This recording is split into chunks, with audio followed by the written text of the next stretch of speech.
Om Sahana Bhavato Sahanau Bhunakto Sahaviryam Karavavahai Tejasvinavadhitamastu Ma Vidvishavahai. Om Shanti Shanti Shanti. We are meeting after a very long time, and the topic, which was earlier announced as the message of the Upanishads, but it's the same thing. The topic which we normally discuss here is Vedanta and the science of human possibilities. So, to recapitulate, we began these classes or began discussions on this topic by examining the Upanishads, which is also popularly known as Vedanta, and try to find out what are the human possibilities which are explored by the Upanishads, and how can we undertake that journey? Because normally we understand physical possibilities, mental or intellectual possibilities or capacities, certain skill sets which make us better than other individuals. And evolution is supposed to be proportionate to the intellectual capacity a person acquires. And in this world of competition, the more intellectual a person, the more skill sets he develops by training his mind through education, he's supposed to be more evolved than the primitive man and then successively a physically strong person. So we saw that Vedanta actually extends this idea. No doubt it is true. In the world, to succeed, we need different skill sets, and that involves mental training, emotional training, and there's several aspects of the mind which we explored.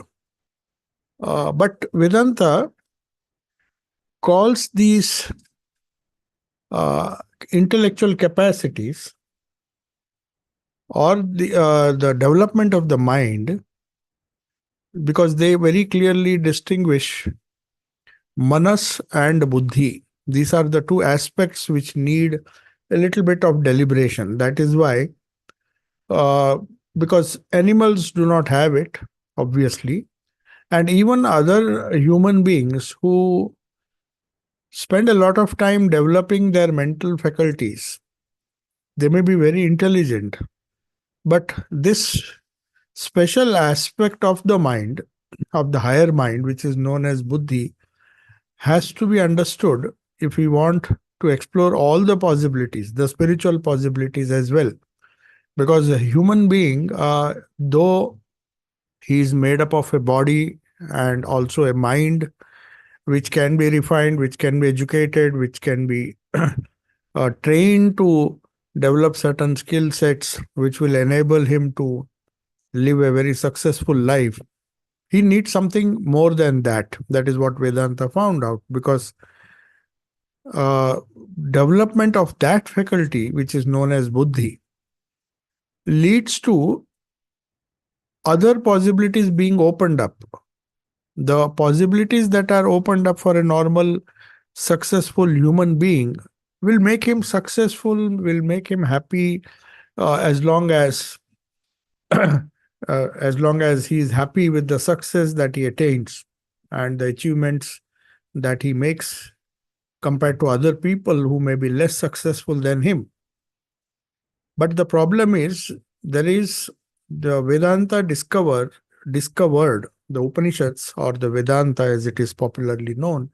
They discovered that there are certain higher possibilities which need to be explored, and as a result of this exploration, the rishis, or the authors of, or you may say the discoverers or the seers of these wonderful truths, they discovered a special faculty a higher faculty which enables a human being to be more fulfilled than a apparently successful person would be. So they call this faculty buddhi. So from the point of view of koshas, which we discussed, I'll just quickly recapitulate. There is this physical sheath. Some of the Upanishads, like the Taittiriya Upanishad, they discuss the human personality as a combination of five sheaths or five different levels in the order of increasing subtlety. The gross physical body, which is known as Annamaya Kosha, because it is food that nourishes this body, all the nutrition and all other things. The things that we supply make a body healthy, and then exercises. But still, there is another part of our physical existence, which they called as the pranamaya sharira or pranamaya kosha. Kosha means they are, it can be translated as sheaths, but they are not sheaths as we see banana sheath, different layers you peel off. It's not like that. They are interspersed. They just, it's not that the Vijnanamaya kosha or Manomaya kosha, because they are subtle, they pervade the earlier koshas, but they are different in their nature and the way they empower a human being, the human personality. So we saw that the Annamaya kosha, the physical sheath, which we popularly know as a body, our human body, all the with all its biological complications, is run by certain life forces which they called pranamaya sharira, or the five pranas, the five vital forces which are necessary to uh, keep the body healthy and so that it can function properly. So this pranamaya or the energy body, or it is known as prana, the five pranas, each prana they distinguished from the other four. I mean, each prana has a particular role to play. Though these forces are definitely they overlap each other. For example, we have the digestion, the forces that are responsible for digestion, the forces that are responsible for beating of the heart, the blood circulation. Then there are forces which uh, give energy or supply the necessary vital force to send nerve currents. So that is also known as Vyana, for example. Vyana, Prana, Samana, Udana. There are these different forces. And another Udana, which is the upward force as against the Apana, which is the downward force. Upward force in the sense it helps the body to maintain a temperature at a particular level. So that because no matter what the temperature is, the human body has that wonderful capacity to maintain the temperature, and a slight fluctuation can result in disastrous consequences. So this is done by a force which they termed as Udana. So in general, these five forces, they form the second level of human personality, not level exactly. It's the second layer of human personality, which is known as Pranamaya Kosha, which is slightly subtle than the Annamaya Kosha or the physical body. Then we came to the next two koshas, which are very important in our discussion today.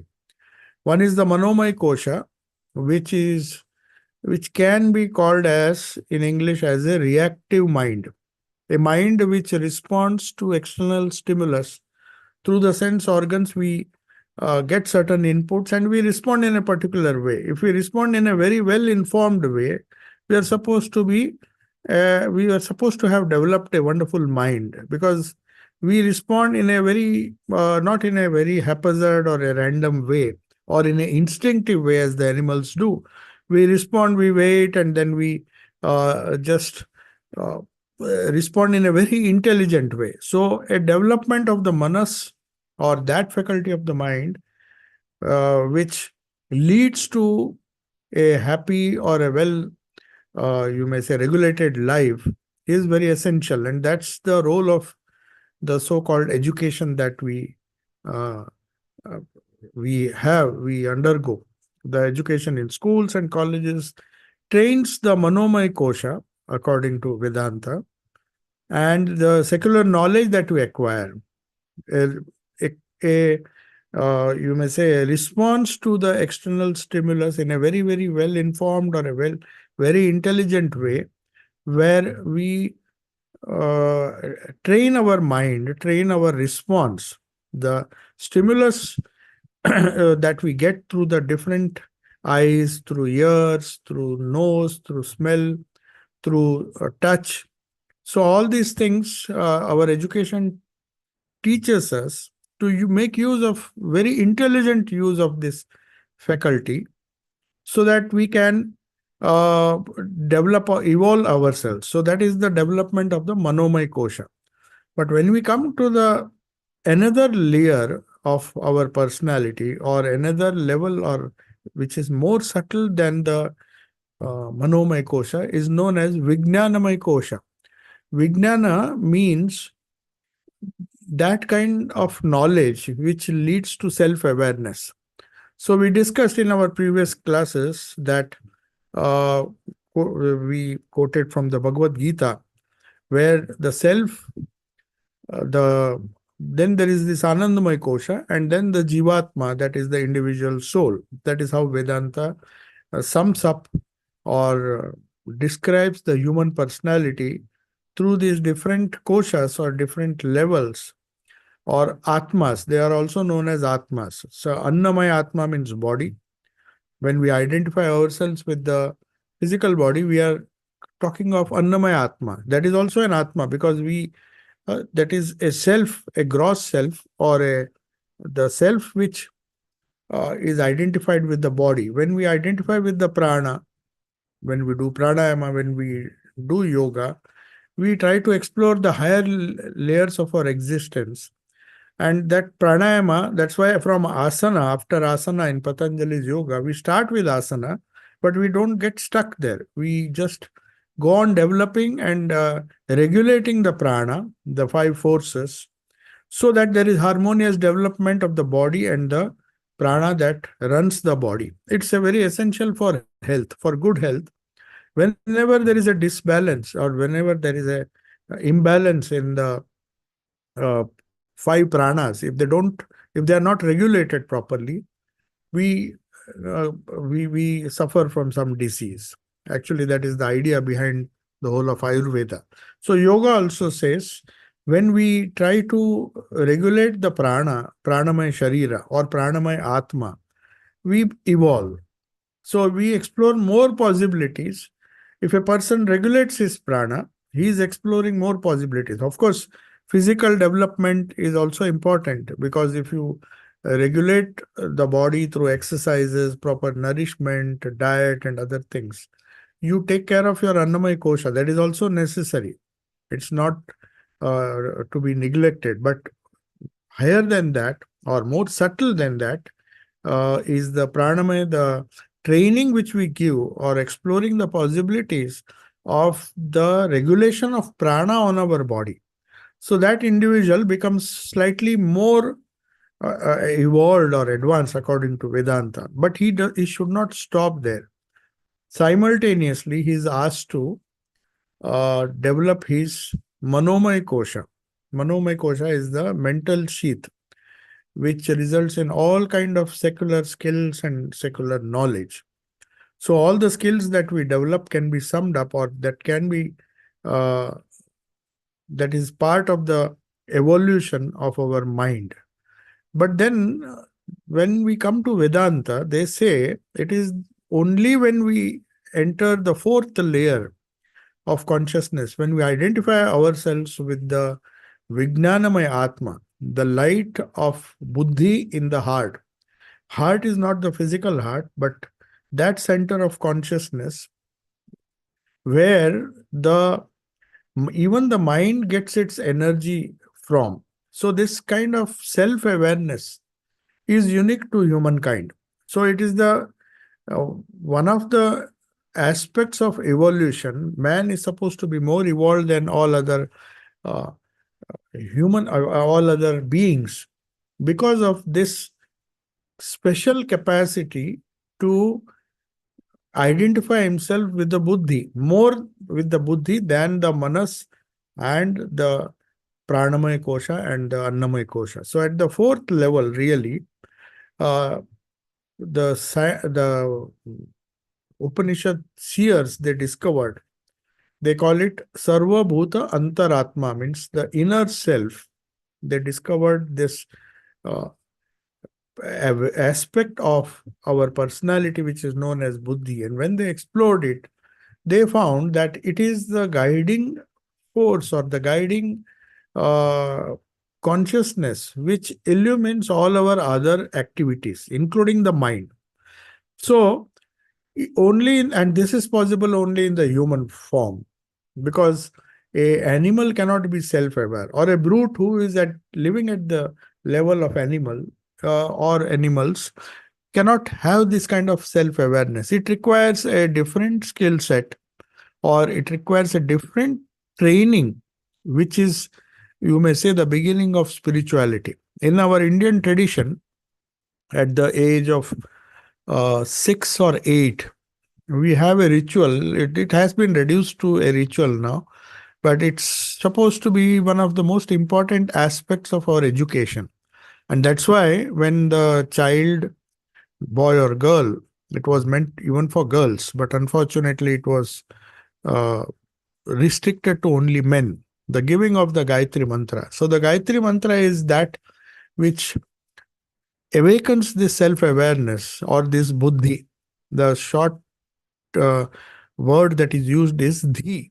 Buddhi is the same thing as dhi. So that is why when we chant the Gayatri, the prayer, Gayatri prayer was given to a child, that along with development of manas, which will make him successful in the world, he has to have develop an awareness, a discriminative capacity, a capacity to, which is known as viveka, to make choices in life, to make the right choice.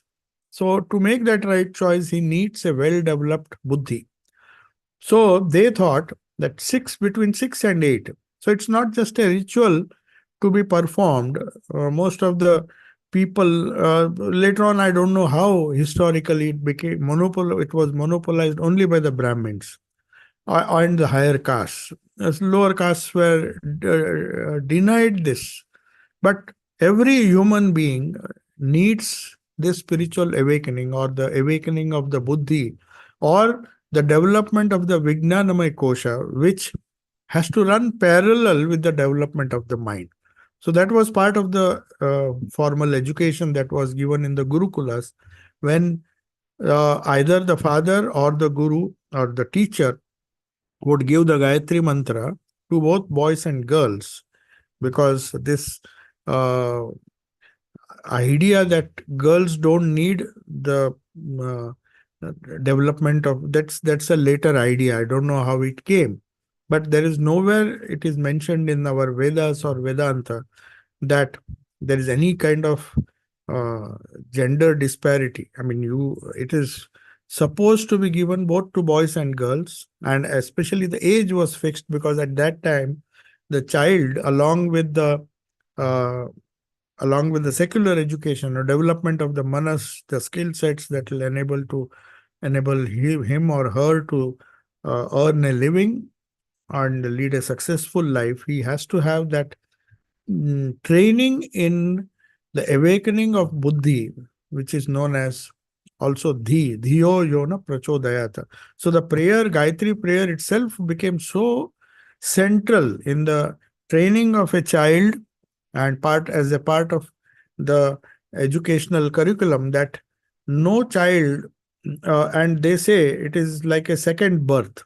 The parents might have given you the biological birth, but you need to be born into the spiritual life by the awakening of this special faculty, which is known as dhiyo yona prachodayata. So we pray to the light within, the innermost self, which is symbolically represented by the sun. It's not the physical sun that is meant here, the light that illumines everything. Sarva Bhuta Antaratma, the innermost self, which is to be meditated in the heart. And when it is awakened, the immense possibilities open up, and the child, along with his secular education which he is given, the training that is given, he knows how to make proper use, the wisdom that is required to make the right use and to make the right choices in life, that he doesn't suffer. It is only possible for a trained person or a human being who is trained in that particular uh, art. So the Shruti says, for example, we come to this. Uh,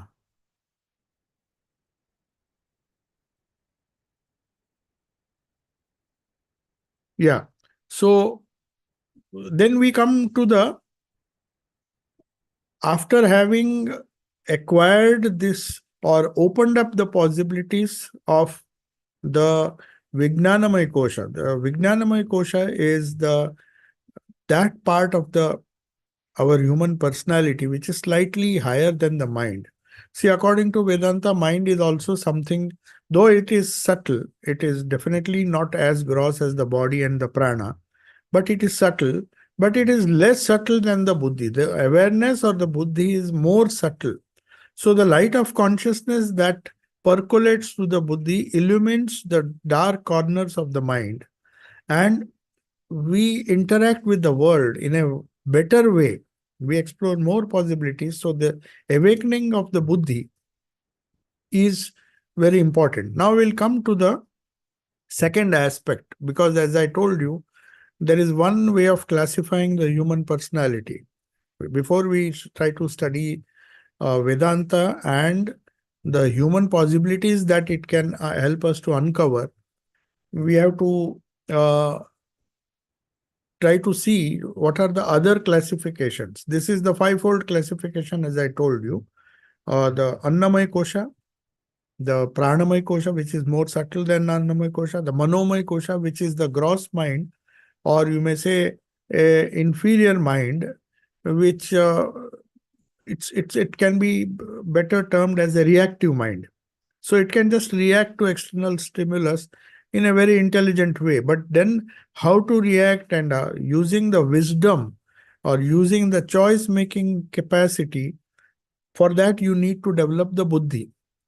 So that is why when we talk of this fivefold classification, then we have the Anandamaya Kosha, where which is also known as the seat of bliss. It's a slightly higher thing than even the buddhi, because that we get a hint of that when our mind is in either in deep meditation, or even through ignorance we get a glimpse of that in deep sleep. That's why when all the other koshas are comparatively quiet, we get a glimpse of this Anandamay kosha, the infinite joy that we get. Even even when you see, even through ignorance, when we are tired we sleep, and if we get good sleep, the person is so joyful that he understands the value of sleep. Especially those who have insomnia, they find it so painful that they even take recourse to some medicines to make them sleep, because they miss that joy. So that's why the Anandamay Kosha or Anandamay Atma is supposed to be the sheath of bliss, which is awakened, which can be awakened, or we can identify ourselves with that Atma ignorantly in sleep, but consciously through meditation. So the goal of meditation is to still use the buddhi to still the control the other three selves, which are turbulent in nature. The body by its very nature is transformative and turbulent. Mind also, even the pranas are turbulent. It requires a lot of training. That's why we do pranayama, we do asanas to make the body steady. So yoga is a step-by-step process to explore these different layers of our personality. So that's why we graduate from asanas. After we have mastered the asanas, we make the body steady. We have some kind of control over the body. Then we go to the pranayama part of it, control or regulate the prana to make that prana useful for proper functioning of the body. Then we go to the Manomaya Kosha, and then we do the other steps which is Pratyahara, Dhyana, Dharana. We'll come to that later. Pratyahara, Dharana, and Dhyana. Pratyahara means the mental capacities are increased when they are regulated, when they are controlled, when they are not dissipated. So pratyahara means not allowing them to, a trained mind is one which is focused on the knowledge that it is acquiring. That is how knowledge is acquired, even the secular knowledge that we acquire. And to do that, you need this pratyahara. That means not allow the mind to be distracted, the mental waves to be distracted, because once they are distracted, they not only lose energy and they dissipate a lot of energy, and the focus that is required, the concentration or dharana which is required for bringing out the best in the mind to enhance the mental possibilities or capacities is done by the process of pratyahara and dharana. These are the fourth and fifth steps. The first three, asana, then yama niyama, of course, that is their regulated life. Then we come to asana, then we come to, in Patanjali's Ashtanga Yoga, the 8 steps. We come to pranayama. Then after pranayama is pratyahara and dharana. Both help us to control the mind, the lower mind. But then when we go higher to the faculty or to the sadhana, which is the stage which is known as dhyana, that is when our Vijnanamay kosha, we live more and more in the Vijnanamay kosha, and our intelligence or buddhi awakens. Now that is one way of classifying the Anandamay kosha, which is the highest, as I told you.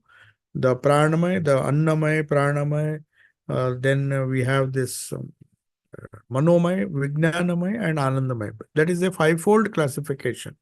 But there are some Upanishads which classify it's a much more simpler classification, which helps us to understand our body, just as we have these 5 sheaths or 5 levels of 5 atmas, as it were. There is a threefold classification where the body is classified as sthula, the gross body, sukshma, the subtle body, and the karana, the causal body. We'll discuss what the causal body is later, but let us come to this very important aspect of human personality, which is known as the subtle body, because it is known as sukshma sharira. It is something whose influence is seen in our body, but it is not as tangible as the physical body. You can see the body language, you can see the effects of sukshma sharira on the sthula sharira, but by themselves they are very subtle. So how do you explain? So the Vedanta says the 5 subtle elements corresponding to the 5 gross elements. You see, we have discussed this before, that though scientifically it may appear to be a bit crude, because they divided the whole existence, the whole world that we see before us, into 5 gross elements and their 5 subtle counterparts.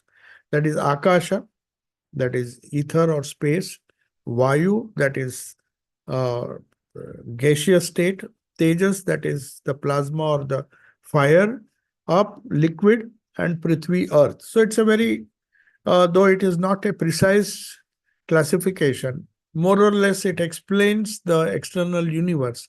You either have prithvi, that is the solid state; we have the liquid state, which is known as up or water; tejas, that is a state which is uh, neither liquid nor solid, but it is known as, you may say, plasma or whatever it is. It's a fire. Then we have the gaseous state, and then we have akasha or the infinite space. So the whole creation is explained through these 5, and this fivefold combination has 5 subtle counterparts. So this is very clearly mentioned. There is a beautiful explanation given by Shankaracharya. He says what is the nature of this subtle body? It's very important to understand, because the subtle body is what survives. When the gross body falls off due to death, then what happens? It's a very logical. This karma and reincarnation has to be understood in the light of uh, these things, the sthula, sukshma, and the karana sharira. So, the sthula body, the five pranas, which run the biological sheath or annamaya kosha, the subtle body, is the subtle counterpart of the same thing. So, the jiva's experiences, when a human being experiences this world, he comes in contact with these five elements. That is what Vedanta says. The Upanishad says, the Upanishad also supports this idea that there is a external world, and corresponding to that there is an internal subtle body, and it creates the experience for the jiva as a result of his karma, because they explain the whole phenomena of life.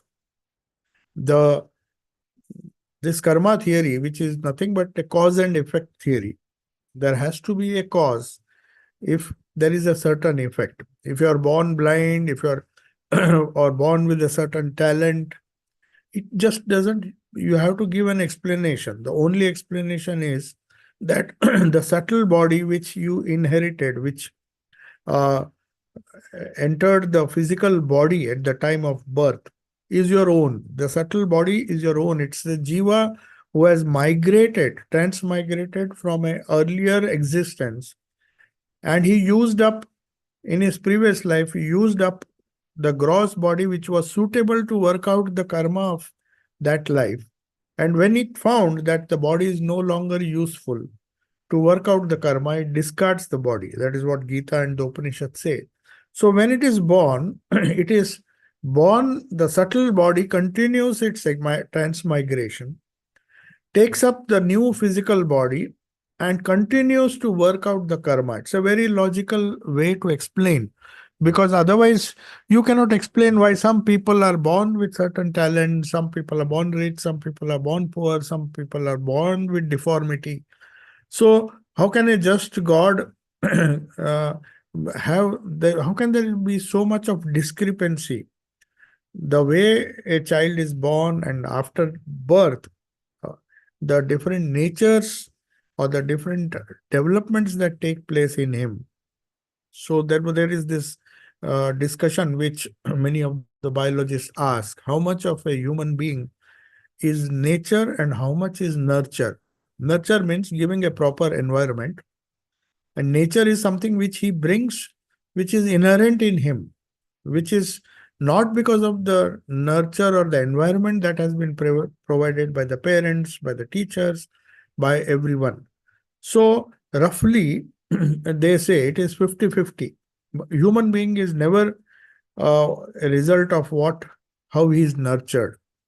Because many people, many parents, many teachers, and the opportunities they get for nurture, even if they are there, if there is something basic, some faults in their very nature, they will come up according to this Vedanta. They will come up, and in spite of the nurture, that person will not do well. And in spite of being deprived of a proper environment, proper education, if he has come with a backlog or a baggage of good karma, so we'll find this happening all over the world.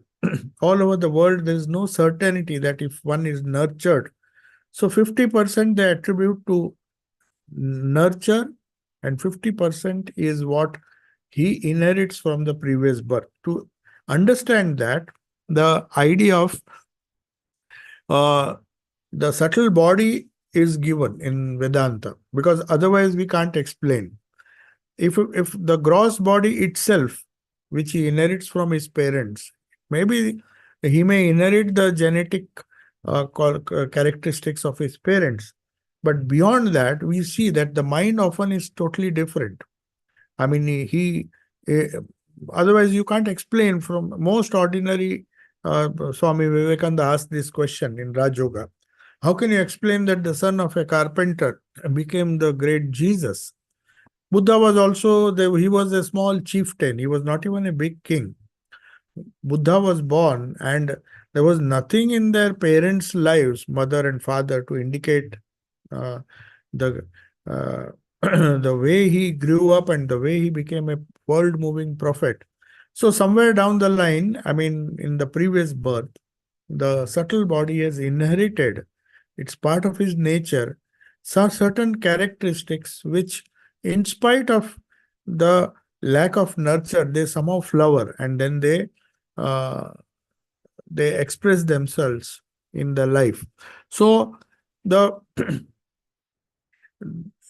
the subtle body. Now you may say, what are the constituents of the subtle body? Now they are the five pranas. We'll come back to the pranas now, because they have an impact, or they have an impact on the nature of the individual.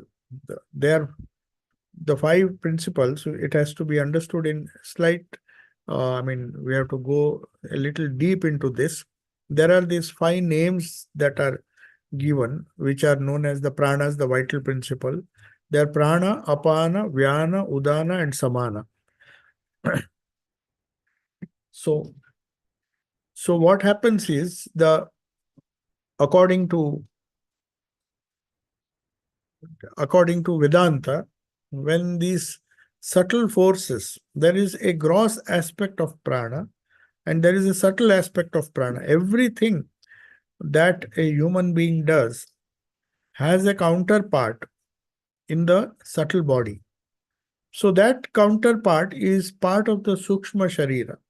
So whatever action he does by the force of prana and the Annamaya Kosha, which is being used by the five pranas in different ways, they create something that is known as samskaras, the subtle impressions. Now, where do these impressions live? That is the question. These impressions, as a result of a long life lived with the Annamaya Kosha and its interaction with the five pranas in different ways, we have used it. We have used it or abused it. The pranas, if we harmoniously and in a controlled way use the pranas, if you don't abuse it, it is to our benefit. So even while we are living, we can live a harmonious life based on the harmony between the pranamaya kosha and the annamaya kosha. Now, every time some karma is done, physical karma is done, they say, I mean, the Vedanta says that these impressions have to be stored somewhere. They have to be recorded. So that is done in the third aspect of the human personality, which is known as Karana Sharira. Karana means the causal body. So they divided the human personality into physical, Sthula Sharira. The impact, it creates a Sukshma, its impact is on the Sukshma, that is the subtle body.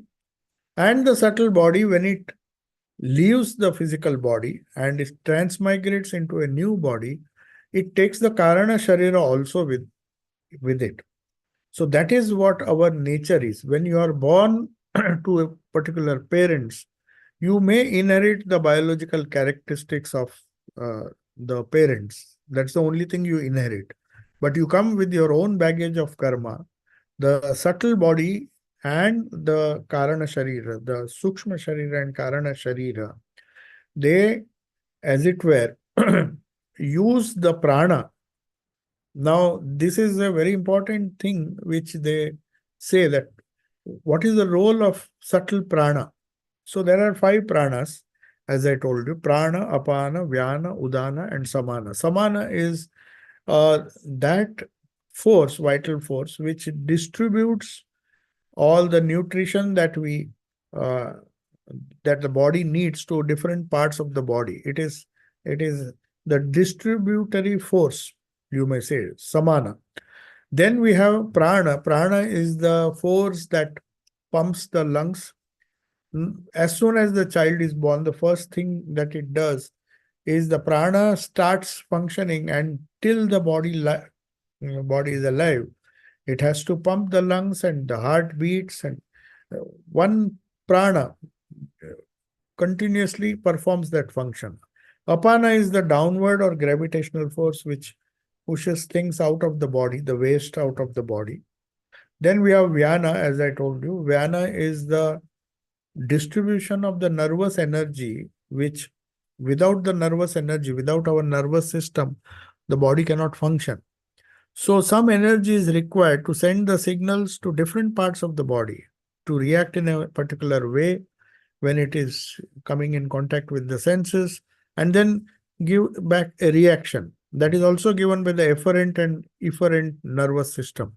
So where does that nervous energy come from? That is known as Vyana. And then Udana, as I told you, is a very important prana, one of the Pancha Pranas, which has been technically considered. It has two functions. One is to regulate the body temperature. And when the body leaves, you see, one has to be scientifically analyze this, because there are these five pranas. You need prana when the lungs are there, when the heart is beating. But suppose the body dies, you don't need that prana vayu. You don't need apana vayu because there is no ingestion, no food is being taken. A dead body doesn't need that. So even the apana vayu becomes redundant. Then we have vyana vayu. Vyana also becomes redundant because the nervous system, a dead body doesn't have any use for sending currents. Though the nerves are there, the body is there, lungs are there, heart is there, but the pranas just merge into the universal prana. That is what Vedanta says. And then there is the samana, and there's no question of digestion because it's a dead body.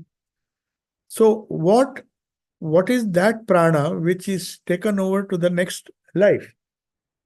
So they found this Udana. Udana is the prana which is taken from this birth to the next birth till it finds another physical body. Now that is how transmigration works. And Udana Vayu is the receptacle in which your karma is stored. That is the sthana, or you may say the karana sharira, where all your records, as if it's like some kind of you may say hard disk. In a hard disk is of course a gross thing, but something which stores all the actions in a very subtle form. They are known as samskaras.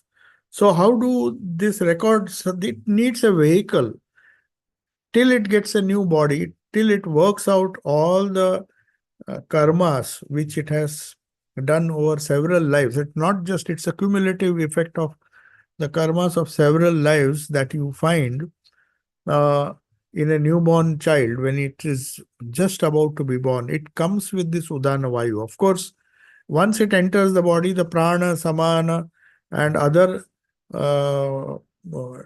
pranas, they become functional.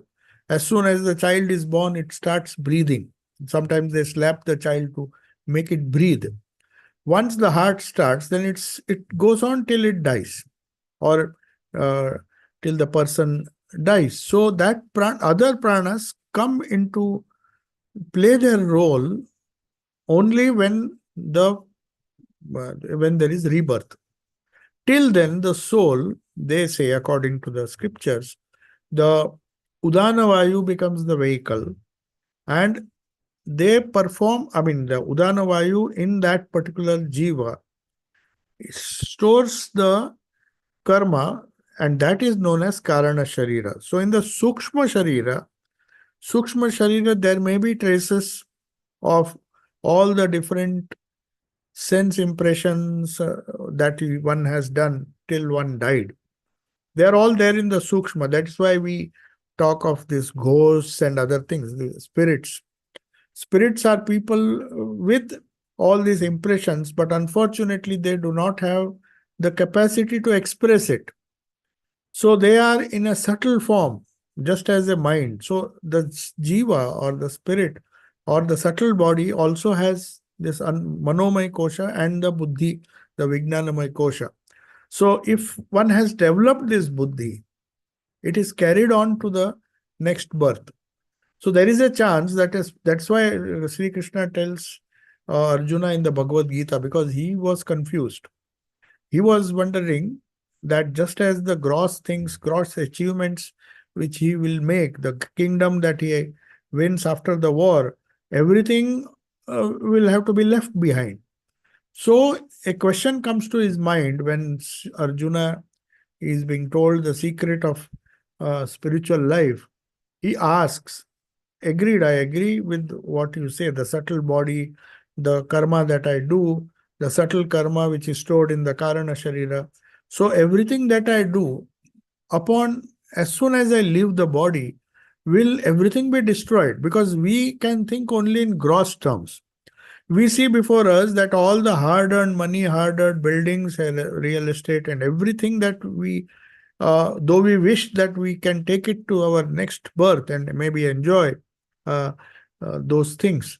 But the gross things are left back. So a question comes to Arjuna. Arjuna asks Krishna, all the spiritual practices, the karma that I accrue by doing the spiritual practices, will I be able to enjoy the benefits in the next life? Or will it just vanish like a cloud?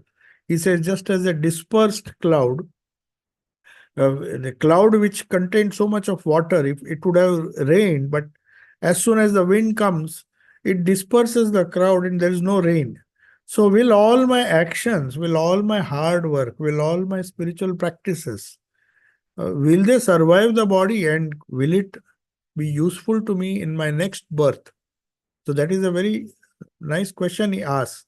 And Sri Krishna emphatically tells him, because that is what the Upanishads also say, that whatever things that you have done, the subtle impressions, they add up and they uh, manifest themselves when you are born. Nothing is lost. He says, salpam api asya dharmasya trayate mahato bhayat. Even a little bit of spiritual practice that you don't think it will be lost. Maybe, he says, maybe you will be born in a noble family. First, he says, maybe you will be born in a rich family where you don't have to struggle for existence and you will continue your spiritual sadhana in that birth. Or you will be born in a family of yogis, though you may not be rich, where you just start from where you left. So he gives that assurance. That is a very important thing which the Upanishads discuss. These pancha pranas or the sukshma sharira, they contain the seed or they carry the seeds of the actions, gross actions. Gross actions might have, they have no relevance after the body goes. Suppose you have taken a loan and you have a huge debt, and that's why the Charvaka said, don't bother. Even if you have to take a debt, you just take loans and just enjoy yourself, because after that, after the body falls, nobody is going to ask you to repay. That's a very simplistic way of convincing people that you just make merry till the body. He says, why do you bother about what happens? But it's not so. If you have debts, if you have committed evil actions, they are stored. They don't vanish. They're stored in a subtle form. That's why it's important to understand the nature of the subtle body. That every gross action, whether it is prana, apana, vyana, udana, samana, and the different organs, the sights that we see, the sound that we hear, every gross action leaves an impression which is known as samskara. And those samskaras are carried by the Sukshma Sharira and the Karana Sharira, which survive the human body. Survive death. Because otherwise, there would be no karma theory, there would be no continuation, there would be no problem of rebirth at all. So, the Vedanta says that all these things which the jiva experiences in this birth. It retains the same subtle body here, before, here means when he is alive, and hereafter. So that is one thing that doesn't change. The physical body, even here, it may change. Suppose through exercise you can change the physical body, you can change the way prana influences your body, everything you can transform. That will have its effect on the subtle body. But that same subtle body, though the gross body falls, and the gross body that gave you a particular personality in this birth, you need not inherit a similar body again. Though the samskaras will find out a suitable body, that is what they say. The rudimentary elements of the subtle body, they have a tendency, they are not destroyed with the destruction of the gross body. What it does is it seeks a particular type of body. So sometimes it has to wait. It has to wait for a long time to get a suitable body to work out the karma. It's like you have a very good engine, but if it doesn't have a body, a chassis or the other structure of the car or the vehicle, then it is of no use to have a wonderful engine. So sometimes the law of karma is such that the jiva has to wait till the subtle body attains final liberation. That is what is final liberation? The identification of the jiva with the Brahman, the supreme consciousness. There's no consciousness of body or all the lower layers which uh, uh, define the human personality. So the jiva's gross body is renewed in every birth because of, depending on its karma, but that new body may be fresh and it may conduce to working out the karma, but the subtle body doesn't change. Exactly the same subtle body is inherited in the new birth. And the question, Swami Vivekananda also was asked this question, then why don't we remember? If the same subtle body has taken up a new body, so the answer that is given is the memories that were in our nervous system. See, for example, when we have certain samskaras, they leave certain impressions in the brain and the nervous system, which helps it to express. Now we have lost that. Along with that, they lose all the memories. The memories, short-term memories, the samskaras and memories are different. The short-term memories, they need a nervous system, a brain which is part of the nervous system, and the whole nervous system, the impressions are there, and when the jiva is alive, it remembers. At least there are, of course, cases where dementia and other things happen and the person just forgets even when the nervous system is there. So when the nervous system, when the whole body is destroyed, these short-term memories are destroyed. That is the reason, but they can be revived. They can be revived by a yogi. That's why they say Buddha could remember when he did sadhana, he came to a stage where he could remember all the previous 500 lives. So that is also possible because the samskaras are there, and based on that, the short-term memories which have been destroyed with the destruction of the nervous system and the brain, they can be recreated because that subtle body or the subtle the causal body which has Udana Vayu as the receptacle, because it requires a vehicle. It requires a vehicle to see that these samskaras do not disintegrate.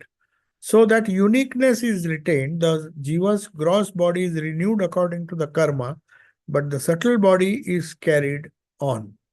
That is why Sri Krishna uh, promises or assures Arjuna that don't worry, whatever changes you have made, whatever hard work you have made, unlike the gross things that you have accumulated, which definitely will be left behind, but the spiritual sadhana that you have done, the subtle changes that you have made in your subtle body, that you will definitely inherit in the next birth, and you will be born.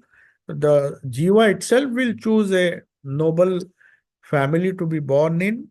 So that is why the Shankaracharya says it is so rare. It's only the result of lot of spiritual practices in the previous birth that one first of all gets a human body, and in that human body he has a desire for spiritual progress. That is the second thing. Manushyatvam, mumukshutvam, mahapurusha sanshraya. And third thing is, even if he has a deep desire for liberation, he needs to, just as a skilled engineer needs a very skilled, a more skilled engineer to train him, or a scientist to train him, you need a Mahapurush or a person who is more advanced than you. Sanshraya means his help or his support. So these three things, according to Shankara, is very rare. So one has to grab that opportunity. So, Manushyatvam, first of all, it's so difficult because so many beings are there. They are helpless. They cannot aspire to even get liberation, to get mukti, or to even uh, evolve themselves, to explore all the human possibilities. It's only human being which can explore the other two, the higher two levels, the Vijnanamaya Kosha and the Anandamaya Kosha. Whereas the animals have a certain restriction. It can develop itself physically, it can develop the prana, it can be a strong animal. Even its mental skills can be developed. So the possibilities that it is able to explore is limited to the first three levels. Whereas spiritual life, uh, which enables the jiva to explore the higher possibilities, explore the higher possibilities and carry it forward to the next birth. So,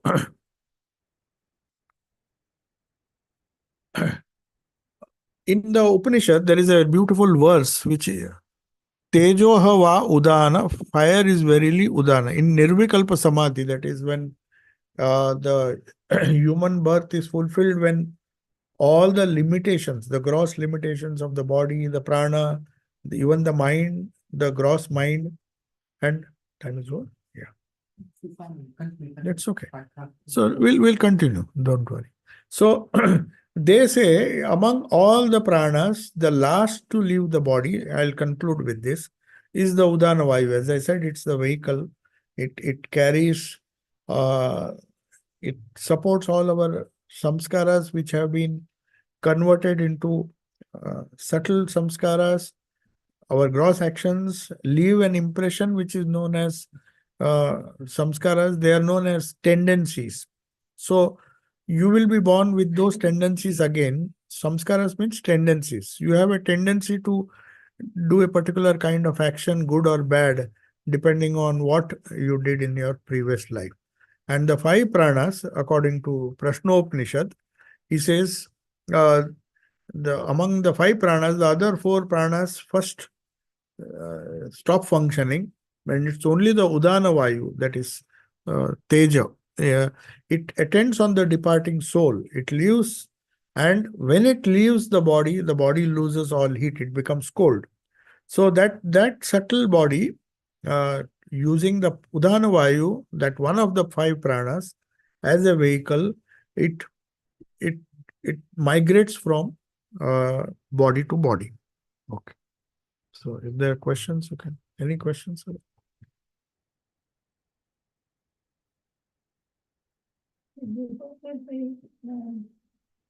If someone does something big on his life in the past, and then you are saying next Birth, yeah.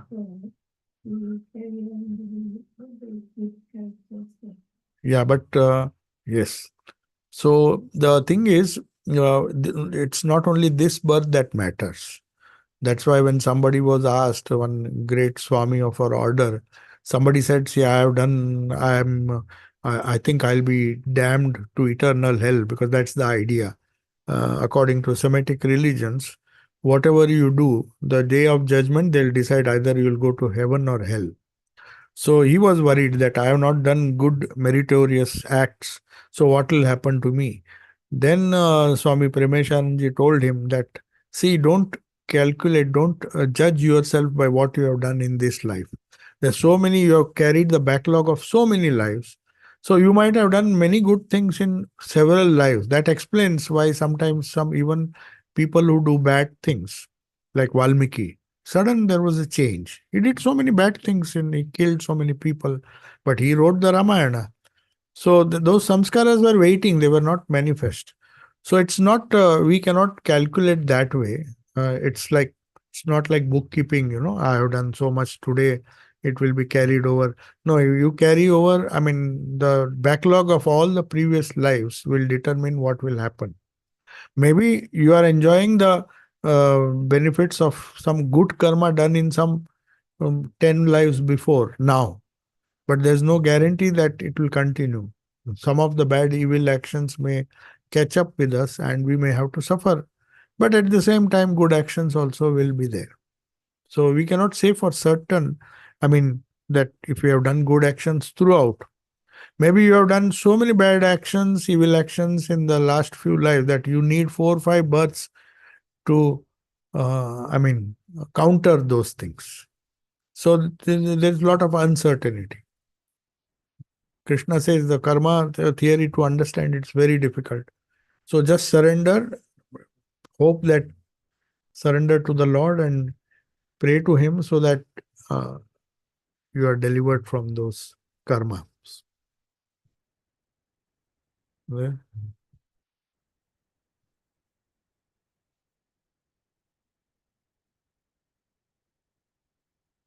I wanted to give the reference, but that would have made the talk.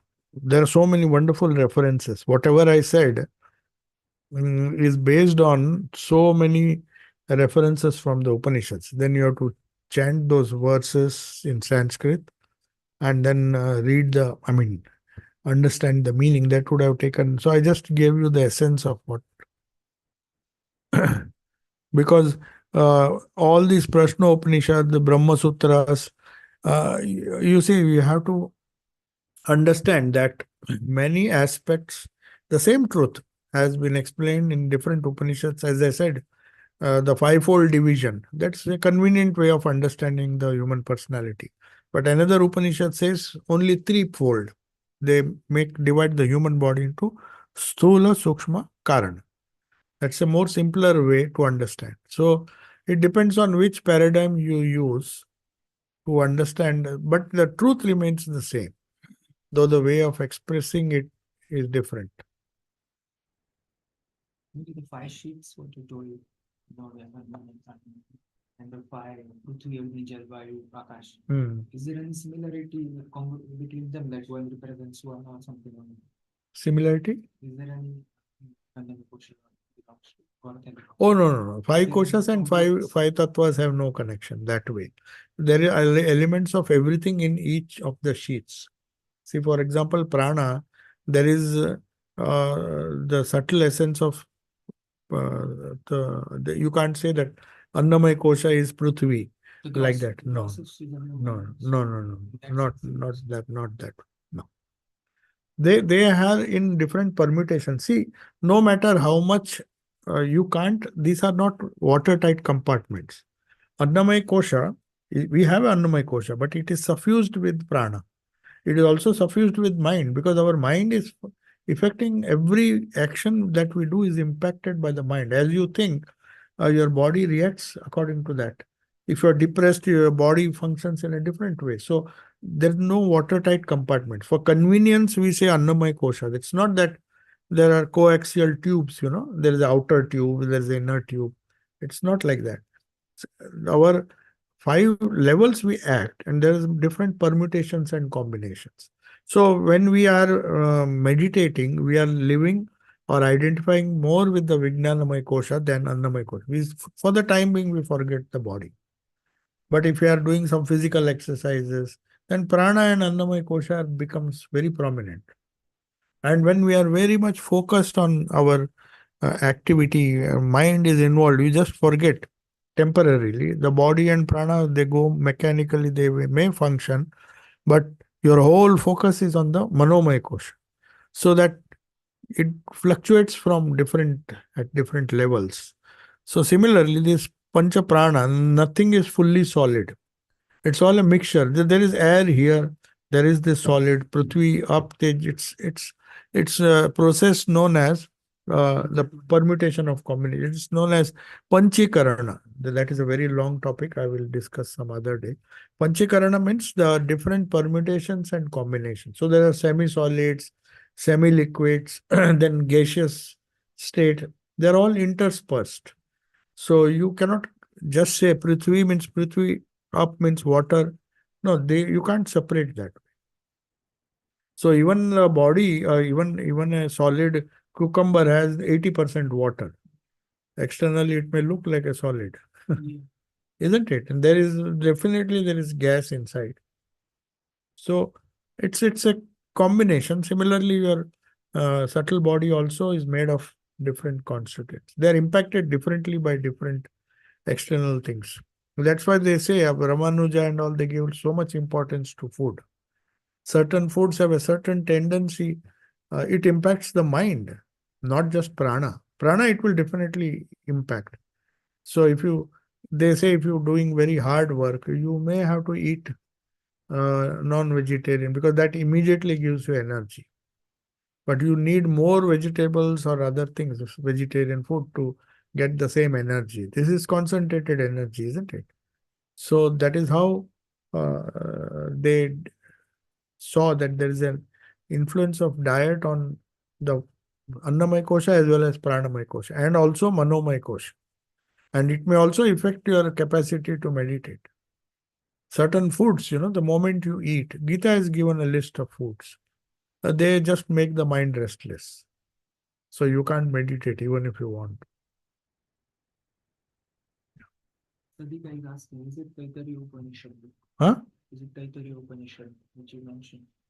No, there are Taittiriya Upanishad. The question is, did you mention Taittiriya? Yes, Taittiriya Upanishad. The idea of 5 koshas have been taken from the Taittiriya Upanishad. Yes.